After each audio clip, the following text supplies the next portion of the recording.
So over to you, Curie. Hello, my name is Curie. I just want to say a big thank you to Peter. I've been back and forth going, oh no, this isn't working, this isn't working. Anyway, it's all working, so I'm now calm. So this is a first for me, which is being a first on the list at a conference. Now, that's quite exciting because hopefully you can feel it, although we haven't been chatting in voice, that there is a certain energy in the room, that there is an attention, that there are people have self-selected, they're here, they've turned up, and from all around the world. So already in this space, there's the stuff that I'm going to be talking about. So the embodied realm of teaching. I'm not going to talk about it very much, but I've just written a book. It's not an education book so much, but it is about drawing for thinking and learning, for particularly for health and well-being. So if we go to the next slide.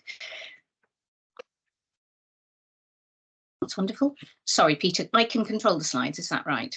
Yes, I can. Good. Okay. Yes, lovely. So gut reaction, just tune in to yourselves. Good teaching is 1/4 preparation, 3/4 theatre. Gut reaction might be, yeah. It might be, who is this Gail Godwin? Anyway, I've never heard of her. What is her authority to say this? It might be, no, I disagree. If you're not prepared to at least 78%, there's no, etc. It's a provoking thing. There's also the image, this sort of ta-da, which, if you like, comes back to Helen's thing of being expert, standing. But I would say if we are, the reason I've put it in is if we are passionate, then this sort of expressiveness, excitement, energy comes across in our work. So quick thought, straight in the chat here, just not in prose, just in words. Please, I meant to start my timer. So have a quick think about people that have taught you in your lives. And what were their characteristics? So just one word, go. So in the chat, people that taught you, it might be a parent, it might be a teacher, people that that you thought they were good teachers, they were great teachers. And I'll just kind of skim through. Obviously you can skim through as well. It should go quite fast, so it's not a case of reading them all.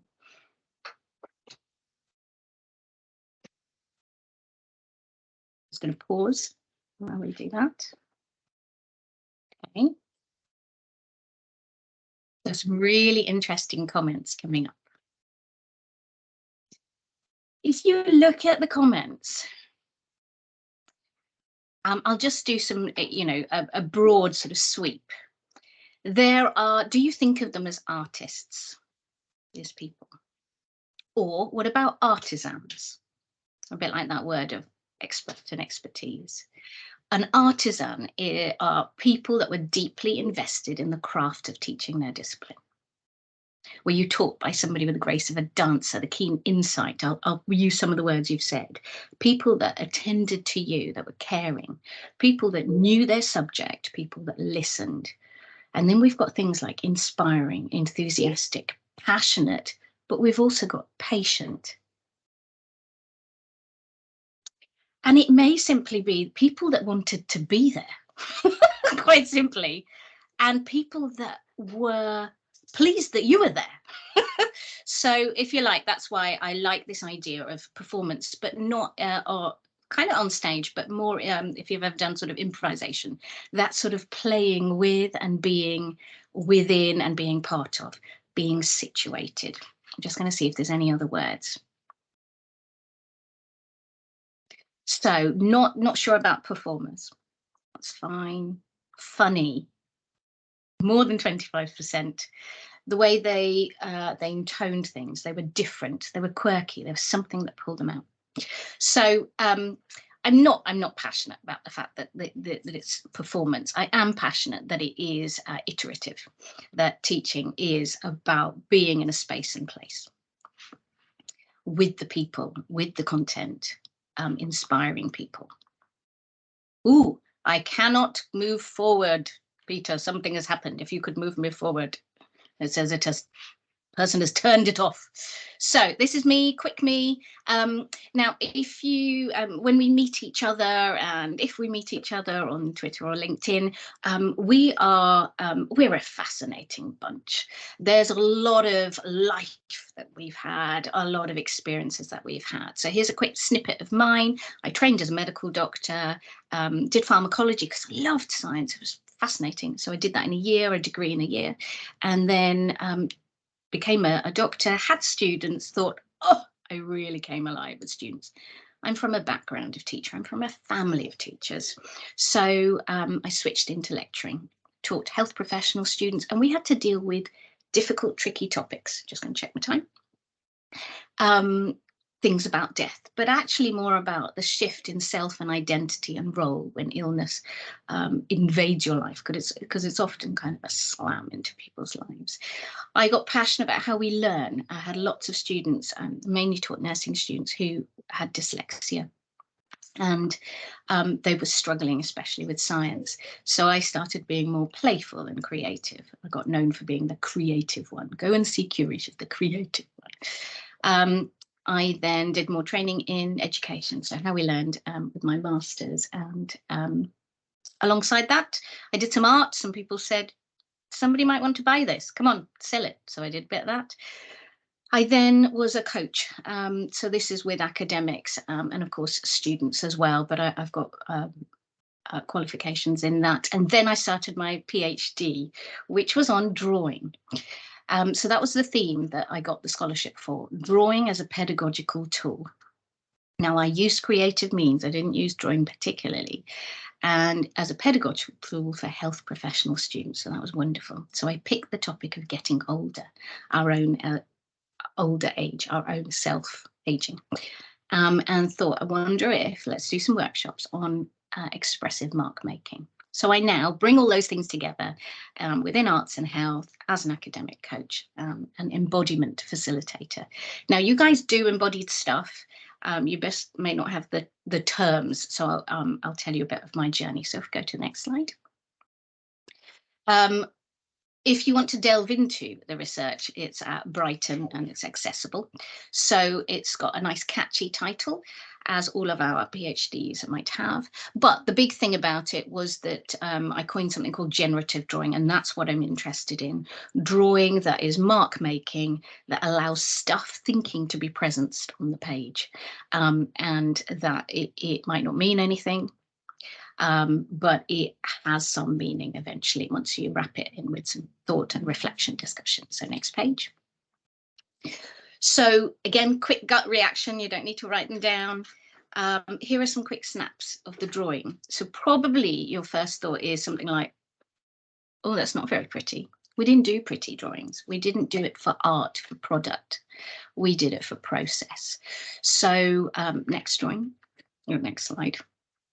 I did a drawing for my outcome model, which just had to happen.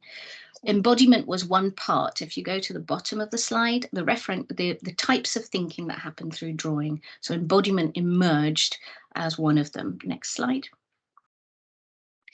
There were 4 sections that I came out. Again, it's specific to context. It was a workshop with health professional students and people over 60, from local people who wanted to think about their future aging through drawing. There was a playfulness. Again, possibly can identify with some of these. They also talked about drawings. They said, well, I asked them to put them up at home. These drawings spoke to me. They said something. They called my attention. They wanted me to go in this direction. So they talk about this speaking. I struggled to find that in the educational literature, but not in the artists' literature. So makers know that when they make something, the item they are making, they engage together. People use their hands a lot to draw, that we actually do a lot of drawing to express and to presence thinking. And then if I was to say to you, I used to be Superwoman,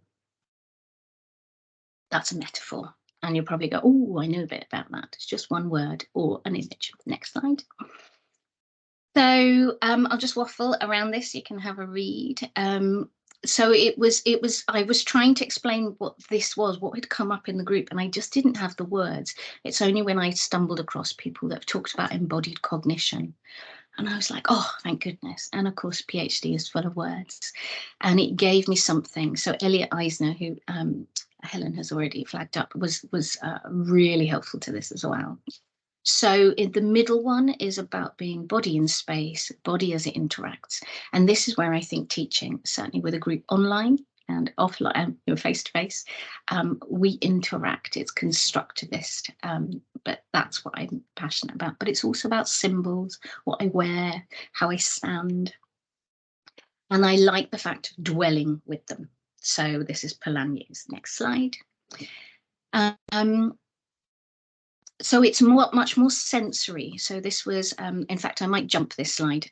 Sorry, let's go to the next one because time is moving on, and the next one. So here's some practices. So this was something I did with 75 people online. I got really bothered when we went online because I was like, there's no way I can do this. Drawing stuff, but actually it works superbly well. So this was something we did in the midst of COVID when we were in lockdown with 75 people. Essentially, it was, where are you now with COVID? How are you if you were to express that in marks? Where do you want to be? And what is the smallest thing you can do? This was my image. Everybody showed their images. Next slide. This stuff that happened with my research, just sort of any time you're in that sort of, oh, I don't know how to, I don't know where am I at with my research, was something I get when I coach PhD students. It's a good thing. Where am I? Because you get so confused. Again, this doesn't mean anything to anyone else, but there was a lot of meaning for me, which I wrote about in the PhD. Next slide, coming into land. Here's another one that I've used. So I do this quite often. This is with groups of people that don't know each other, perhaps that won't be chatting to each other. I put up an image. It's just a it was just a shape that I've drawn of a body. And I just say to people, where are you at now? We have it up and people can keep adding to it through the day. And this is what it results in. Thank you. So that's my alarm. So if you click again, we should get another image. And then at the end of the day, this is quite quick. So I can do it different ways, put it on the table, and people just write. So it's sort of anonymized, but not too anonymized. Anyway, it works very well. Just to say, we are a mass of contradictions. So when I go into a classroom, I'm a mass of stuff, feelings, but so is everybody in the classroom. So next slide. And drawing helps us kind of get some of that stuff out. So I work with individuals and organizations looking at complexity by making it visible, essentially. So thank you very much. I've got my connections at the top if you want to find me. Thank you, Paul. Thanks very much. Thank Curie. you, Richard. Sorry. Feel free to show your appreciation with any emoji you want. I don't have the monopoly on heart anymore, so if you want to use that too, you're welcome to. Really interesting talk. Thanks, Curie. Any comments or questions so far? I've been keeping on the chat. Perhaps while we get going, we've got about 3 minutes, I guess, for questions. But one thing perhaps I'll just say straight away before others come in is there was a comment in the chat, and I've had this comment in some of the work that I've done about performance, artistry, and being inauthentic, which may come a bit in the next panel as well. But this is something that people often say, that if you're performing, if you're being artistic, then you're not being authentic. What would you say to that, Curie? I think that's really true. We essentially, it will err on the showing offness side of things, like look at me, and actually that's, for me, that's not interactive with actually what the service attitude, which is what I'd, how can I help you enjoy the topic, get into the content. So I do think that's true. I think sometimes we hide behind that. The only thing I would say, teaching PG Cert students, so people that are new, these would be in professional services or kind of new educators with PhDs, is that some of the practices of performance are super helpful when you're scared. To first go in. So I think actually saying to people, even online, stand. there are various poses I'd use. So there is a standing pose, and this is it's done in improvisation. It's just to kind of go, okay, I'm taking up space. There's a lot of literature about it as well, or research on these poses. So putting yourself in a pose to allow you to get over the hump of nerves, I think is helpful. But you're absolutely right. If somebody is showing off, you can, if you're reading the room, people tend to switch off. Just unless you can do it really, really well. So yeah.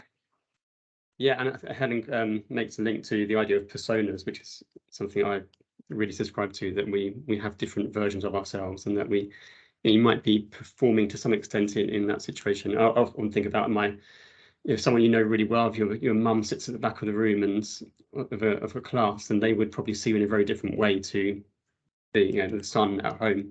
So this kind of I find personas a really helpful way. Andrew sort of comment, Fisher kind of endorsed what you said, I think, Curie, in the chat. Sorry, I'm trying to read at the same time, but it's quite tricky, isn't it, to do that? But I love them. Thank you. Sorry. Yes. What does he say? Yeah, I think we'd have there's a lot more that can be said here. So as Helen said, workshop, please, on this. I'd love to. In the future. Actually, I do run them. So that's what I do. Thank you. We haven't got much more time, unfortunately. This kind of question, I guess, partly for now, but also for ongoing discussion, is I wondered to what extent there's kind of a signature aspect to this. So the idea of teachers being artists and kind of artistry of teaching being different, or to lesser and greater extents in different disciplines. So we have signature pedagogy, signature feedback, and so on. Whether there's a signature kind of discipline specific aspect of this artistry as well. There's something you said earlier on, I didn't write it down, that made me think of that question. That's not, you don't need an answer right now necessarily, but just a quick answer would be certainly there is